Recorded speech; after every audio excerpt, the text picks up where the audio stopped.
Así que, bueno, vamos a pasar a continuar con la presentación respecto a factores de riesgo. En cuanto a los factores de riesgo, quisiera que me comenten algún factor de riesgo que conozcan. Tal vez es una palabra muy complicada. Algún elemento, alguna cosa, alguna situación que permita que algún maltrato se presente, que facilite que un maltrato se presente. Más o menos así. Hay muchos ejemplos. ¿Cuáles me podrían comentar? Recuerden que no hay ninguna opinión mala, no hay ninguna intervención errónea o equivocada. Toda opinión y participación es válida. Pueden hacerlo tanto en el chat como también pueden prender su micrófono.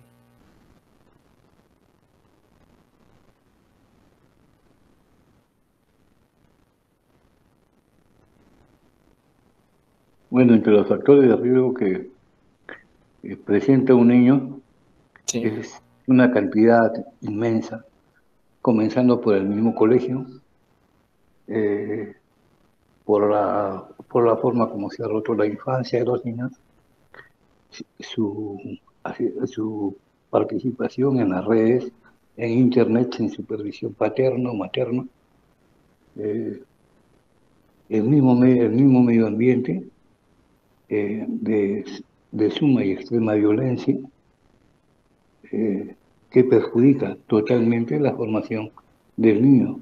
Y luego vemos al adolescente y vemos al joven lleno de malformaciones psíquicas y mentales, ¿no? Muy bien, muchas gracias por su participación. En efecto, así es. Puede incluso el área que supuestamente es para educar, para aprender, puede ser un lugar que propicie un maltrato, ya sea por profesores, por directores, en fin. También el propio medio ambiente, en el entorno en donde se desarrolla, donde crece, si está constantemente lleno de violencia, puede ser también. Aquí nos comentan la pandemia que propició estar en casa todo el tiempo. Así es, como antes se mencionó, el medio, el entorno, el contexto en el que se encuentra la persona implica que puede propiciar, que puede motivar a estar expuestos a una situación de maltrato. Más que todo, sobre todo si es que están los individuos ahí constantemente, cuidadores o padres o madres. Ahí.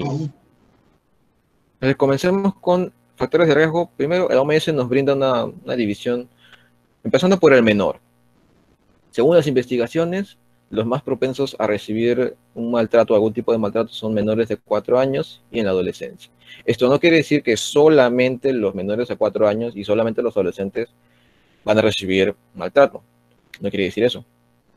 Solo son más propensos debido a que están o bien en una edad muy vulnerable, en una edad donde son mucho más,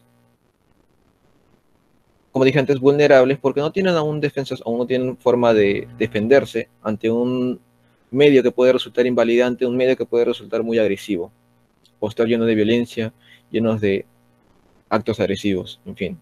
Y por otro lado, la adolescencia es una etapa de constantes cambios, cambios físicos, cambios psicológicos, o de varios cambios, mejor dicho, cambios físicos, cambios psicológicos, empezando tal vez por la rebeldía, en donde comenzamos a, en lugar de seguir las pautas que nos venden nuestros padres, si es que nos han brindado alguna, comenzamos a actuar de forma rebelde, comenzamos a contradecir muchas cosas que nos dicen. Y junto a un entorno constantemente violento, en donde han aprendido que la mejor forma de solucionar una contestación altanera o una contestación agresiva es mediante el golpe. Entonces el padre piensa, no, a mí nadie me va a hablar de esa manera, yo soy el padre, yo mando, así que yo corrijo, y lo que yo digo se haga. Y pues puede tomar medidas extremas, castigos físicos más que todo, y lo que implicaría en un maltrato físico. También está el hecho de que el menor puede ser no deseado o no cumpla con las expectativas de los padres. Y como ya he mencionado antes, puede que el padre o la madre ni siquiera quería tener al hijo o la hija. Suele pasar, aunque suene muy cruel. Es una situación muy difícil, muy complicada, pero se presenta. en el sentido de que sencillamente una persona no quiere ser papá, no quiere ser mamá. Sin embargo, tiene el hijo, tiene la hija. Y debido a que no encuentra una manera de cómo desapegarse o desligarse, pues comete maltratos. Uno de ellos puede ser la negligencia, el descuidarlo. Yo no quería traerte al mundo, yo no te quería tener, entonces no tengo por qué hacerme cargo. Es un ejemplo muy limitado, como digo, pero es más o menos así como se puede entender. También están otra población de riesgo, es las personas o los menores con necesidades especiales, con rasgos físicos particulares, debido a que es algo complicado si no se tiene la debida orientación para poder apoyar en el aprendizaje a las personas con necesidades especiales. Suele causar mucho estrés, mucho enojo, y debido también a un acompañamiento de aprendizajes en que todo se soluciona con un castigo, pues entonces pueden ser mucho más propensos a ello. Ahora, vamos con factores de riesgo en padres o cuidadores, quienes son los modelos principales. Primero que nada puede ser a que la persona tiene una dificultad para establecer un vínculo afectivo. No logra encontrar ese vínculo, ese apego, esa unión, esa relación entre padre e hijo, padres e hijos, o cuidadores e hijos e hijas. También está el consumo indebido de alcohol o drogas, sobre todo durante la gestación. Es sabido popular en que el alcohol te hace actuar de una manera desmedida y que nubla tu juicio, ya no te hace pensar en las consecuencias, debido a distinto proceso, las hormonas que se liberan debido al consumo de alcohol o también de drogas, más que todo cuando son estupefacientes. Ni siquiera estás consciente del lugar en el que estás y pues con mucha menor razón vas a medirte al momento de tratar con los hijos o hijas. Y también están los antecedentes de maltrato. Es decir, cuando la persona ha sido expuesta anteriormente a distintos maltratos, se hace físico, se hace sexual, se hace negligencia o se hace emocional. Esto no quiere decir que todas las personas que han padecido o han pasado por un proceso de maltrato o por bastantes actos de maltrato, definitivamente sí o sí hay un 100% de probabilidad de que a sus hijos les vaya a causar lo mismo. No quiere decir eso. Hay casos en donde uno se salta la regla o se salta la creencia popular. Por ello es que se menciona como un factor de riesgo. Puede predisponer, puede facilitar la aparición de maltrato, más no es la regla. Hay casos en que no. Sin embargo, si lo vemos en el sentido de que la persona, la forma en cómo ha crecido es alrededor de violencia, alrededor de actos totalmente dañinos, entonces es lo que ha aprendido, sabe cómo relacionar, sabe cómo actuar siguiendo esas pautas, siguiendo esos modelos. También están las relaciones en cuanto a familia, pareja, amigos o colegas. Esto implica, puede que haya ciertos problemas físicos, mentales o de desarrollo en algún miembro familiar. También puede ser en alguna ruptura familiar o violencia, en el sentido de que entonces la relación se rompe, la familia se rompe. Yo no tengo nada que ver con mis hijos, entonces me separo. Es muy sabido este caso, ¿no? En donde un padre y una madre se desentiende porque se rompe la familia. Entonces cree que porque ya se acabó el rol de pareja, se acabó el rol de padre, se acabó el rol de madre. Y no es así, no siempre es así. También está el aislamiento, falta de red de apoyo. Y esto involucra también lo que comentaron, el hecho de la pandemia, el hecho de que estemos aislados. El aislamiento es muy peligroso, sobre todo cuando estamos constantemente rodeados de actos que nos perjudican de una u otra forma, ya sea cualquiera de los tipos mencionados, y que vivamos aún constantemente en ese ambiente y que no podamos salir, lo propicia aún más. Es una situación bastante delicada. Por último, en los sociales comunitarios, como se ha mencionado, el ambiente, el entorno, la persona donde la familia, en donde se rodea, también involucra. Puede haber en el contexto sociocultural una desigualdad social y de género, en el sentido de que se tienen ciertas creencias machistas. Los padres hacen tal cosa, las mujeres hacen tal cosa. Hombres hacen esto, mujeres esto. Las mujeres tienen que actuar de tal manera, los hombres tienen que actuar de tal manera. Esto puede propiciar también muchos actos de maltrato físico o maltrato emocional. Sobre todo con la frase típica, un ejemplo muy práctico. Los hombres no lloran, los hombres no se abrazan. Entonces la persona no tiene derecho a expresarse si se siente triste. Y cuando lo hace, recibe un castigo o recibe insultos. Es un ejemplo muy práctico. También están las normas sociales y culturales. Tal vez dentro de la sociedad, dentro de donde se inmerjan este niño, esta niña, es muy permitido. Y justo le iba a comentar a mi compañera Lari, que lamentablemente no ha podido asistir por cuestiones de, cuestiones de salud. En en su país, que es Honduras, es muy conocido los maltratos físicos y los maltratos emocionales. Y es muy aceptado. En el sentido de que parece normal que alguien te esté insultando, que te denigre, que te diga de la A a la P, o que te castigue con el correazo o con que te den con la hebilla. Actos así, por ejemplo. Y que sea muy aceptado socialmente. La sociedad que está ahí, bueno, la mayoría, no todos, puede haber sus excepciones, puede haber sus excepciones, lo aceptan. O también la falta de políticas y de programas de prevención. Un acto, por ejemplo, de prevención es el hecho de que ahora se está informando al respecto. No todos los países brindan información al respecto, no todos los países se preocupan por este tema tan importante. Y al no tener información, al no saber cómo identificarlo, pues sencillamente no se puede hacer algo, de que para resolver un problema, el primer paso es identificarlo. Y si no se logra identificarlo, pues va a ser muy difícil solucionarlo. En el chat comentan, incluso podría ser la presión externa y no saber cómo manejar la situación, por ejemplo, las rabietas. Claro, incluso también puede involucrar las enseñanzas que se han tenido antes, en donde la forma de solucionar una rabieta, ¿cómo es? Su cocacho, su respectivo cocacho. Otros comentan, a veces lamentablemente existe maltrato desde los primeros meses de vida, en las horas de cuna, y también desde la vida intrauterina. Claro, hay incluso maltrato en tiempo de gestación, donde se da violencia hacia la mujer que está pariendo, que está llevando al bebé. Eso es muy cierto. Entonces, ¿qué repercusiones podrían traer los distintos maltratos que me he mencionado? Empezando por problemas físicos. Puede ser una muerte prematura, ya sea por maltrato físico, ya sea por maltrato emocional, ya sea por maltrato sexual, por tantos golpes que se han recibido, hematomas. Puede que con la constante y la continua exposición a golpes, pues terminen en un daño irreparable y pues termine en una muerte prematura. También en discapacidades físicas, puede que no llegue a la muerte, pero puede causarle la pérdida por tantos golpes de algún miembro del cuerpo o con una discapacidad orgánica, dependiendo de dónde ha sido la exposición del golpe, de los constantes golpes.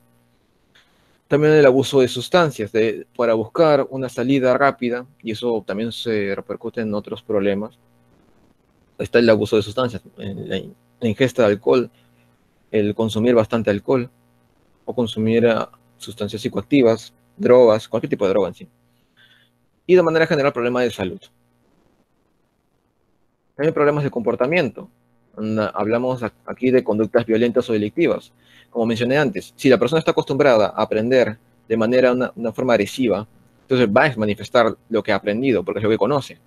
Entonces puede manifestar conductas violentas hacia sus compañeros, hacia sus pares, a los miembros de su comunidad, o delictivas, ya que no va a respetar normas. Si no ha aprendido a respetar normas desde antes, mucho menos lo va a respetar más adelante, ya que dificulta mucho el aprendizaje de nuevas normas, nuevas leyes, en fin.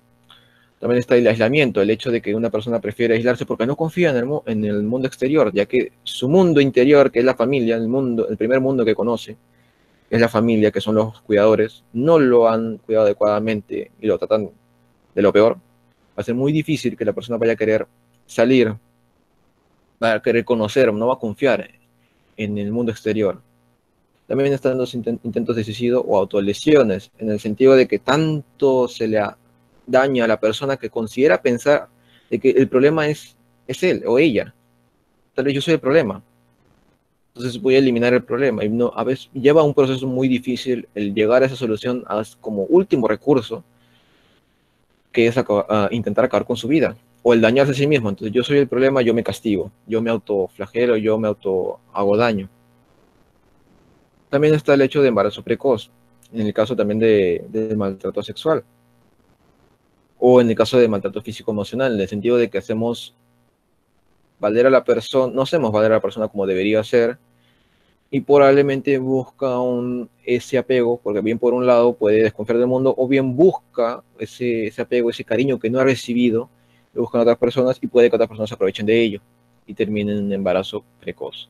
También están los problemas emocionales, puede generar baja autoestima, como ya mencioné antes, la idea de que yo no sirvo para nada, como me dijeron constantemente, yo no sirvo para nada, no soy bueno en nada, ¿para qué vine a este mundo? En fin, una idea de que uno no logra tener aceptación, no logra aceptarse a sí mismo, tiene una imagen corporativa muy baja. También tiene una dificultad para establecer y mantener relaciones, ya que no logra entablar una relación con otra persona. Si las primeras personas con las cuales se relacionan no han sido funcionales, no son buenas, peor, o va a ser mucho más difícil relacionarse con otras personas fuera del medio. O lo va a hacer de una manera adecuada al expresar conductas violentas o delictivas. O también está la aceptación de la violencia, en el sentido de que uno ya acepta que es este mundo donde vivo y es este mundo donde seguiré viviendo. Esos problemas puede ocasionar. También trastornos de salud mental, como por ejemplo alimenticios. Quizás uno de los maltratos que ha recibido estén involucrados con la contextura que uno lleva, a pesar de que tal vez implica unas cuestiones genéticas, que uno tenga predisposición para engordar un poco. Sin embargo, estos maltratos van dirigidos hacia eso. Entonces puede generar distintos trastornos alimenticios, con la idea de eliminar o evitar que uno reciba esos maltratos por ese motivo. También está el hecho de la negligencia, en el sentido de que no logra entender cómo, o no ha aprendido cómo es que uno debe alimentarse adecuadamente. También puede ser con trastorno de personalidad, ya sea por un exceso de corrección o constantes castigos para ser corregido. Entonces puede que desarrolle un trastorno de personalidad obsesivo-compulsivo, de tal forma de que sigue ciertas manías para evitar ciertos castigos. También alteraciones del sueño, puede que sufra de insomnio, puede que sufra de constantes pesadillas, donde posibles personas quieren hacerle daño constantemente y que representa el recuerdo de los constantes abusos que ha tenido por sus cuidadores o por otras personas alrededor de la familia. También está el hecho de posiblemente desarrollar cuadros ansiosos o de depresión y estrés postraumático, ya sea la ansiedad por el constante miedo, ya sea depresión por la imagen completamente destruida que tiene uno mismo o una muy baja imagen, y estrés postraumático por la constante exposición a esos momentos muy traumáticos. Después de ello, te puedes salir de ello de alguna forma, si es que logra también, si es que logra salir de esas situaciones, le va a causar repercusiones, ya sea entre lo antes mencionado, alteraciones de sueño, problemas para relacionarse, vivir con el constante miedo de que puede volver a pasar, entre otros.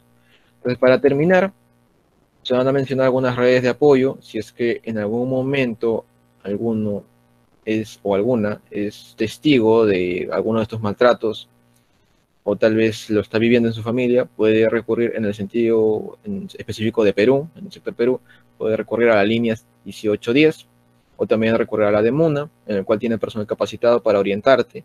También la línea 100, que no solamente sirve para casos de violencia de género, también en estos casos. Afortunadamente, el Ministerio de la Mujer y Poblaciones Vulnerables brinda este apoyo.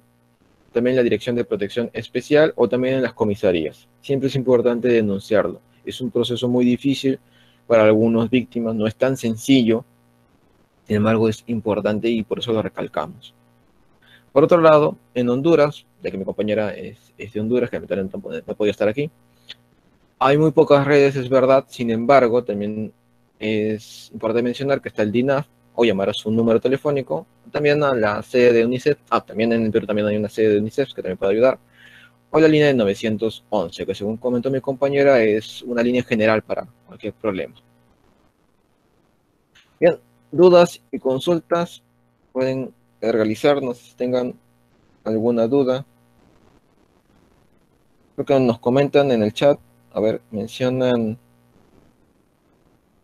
hoy en muchos países se ha normalizado la violencia. Es verdad, eso es muy cierto. Es, y debido a esa normalización, como menciona el título también, la normalización del maltrato, permite que los maltratos en niños y niñas sean mucho más fáciles de suceder.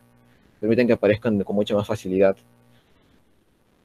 Y lamentablemente esa es la situación también en nuestro país, en el Perú. Y también en muchos países de Latinoamérica, ¿no? Y en muchos otros países también del mundo, en donde se normalizan ciertos castigos desproporcionados, en donde por cuestiones de que tal vez la persona, el ser un ser vivo que aún no ha aprendido todavía cosas, haga algunas cosas mal y pues se le castiga, o también por el mismo hecho de no ser deseado, como mencioné antes. Puede ser una víctima de ello, de maltratos, no solamente físicos, sino también emocionales, de insultos, de ofensas, de amenazas. La clásica amenaza de, si te sigues comportando así, te vamos a dejar, te vas a quedar sola, te vas a quedar sola para siempre. Cosas así que afectan, que pareciera que no, pero de una u otra forma van a repercutir bastante en el menor o la menor. O sea, hay que tener mucho cuidado con eso. Bien, si bien esta información es poco limitada, porque el tema es bastante amplio, si es que les interesa saber más acerca de este tema, pueden comentar en la página de Facebook, o también, porque si por eso tenemos una página de Facebook, ya que, bueno, imagino que muchos han visto esta publicación y por ello se han podido inscribir, entonces pueden ver en la página de Facebook y comentar ahí que desea saber más sobre este tema, o también con realizar el contacto hacia mi persona. Yo soy Cristian Guamán, como dije, soy cofundador de Psicopodensar Perú y también facilitador. Ese es mi número. Y también mis correos donde pueden contactarme. También está el contacto de mi compañera Larisa. Y ahora, como comenté, lamentablemente no se ha podido, por motivos de salud, no se ha podido presentar. Bien, espero que les haya gustado la presentación, espero que les haya brindado información, les haya sido útil. Ya saben que estamos aquí para ayudar, estamos aquí para brindar un apoyo. También estén atentos a nuestras publicaciones, que cada cierto tiempo estamos realizando publicaciones acerca de información que puede ser útiles, eventos, actividades que podamos hacer, no solamente en Facebook, también en Instagram y también en TikTok, tengo entendido. Sí, muchas gracias por haber asistido, muchas gracias por su participación.